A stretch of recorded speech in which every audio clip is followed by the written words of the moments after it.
તમારું root canal હવે complete થઈ ગયું છે. તમારે ખાલી એ ધ્યાન રાખવાનું છે કે આ સાઈડથી ખાતા નહીં, કારણ કે એના ઉપર ખાશો તો 1-2 દિવસ તમને કદાચ દુખાવો રહી શકે. એટલે એ બાજુથી નહીં ખાતા. અગર દુખે તો 2-3 દિવસ એમાં પેન રહેવું નોર્મલ છે. ઓકે.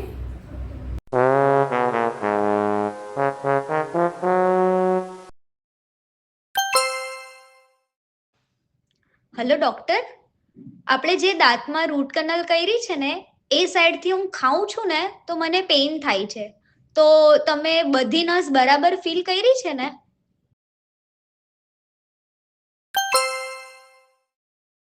હેલો ડોક્ટર, મને વારંવાર છીંક આવે છે, તો એ રૂટ કેનાલ કરી હતી એના લીધે તો નહીં હશે ને?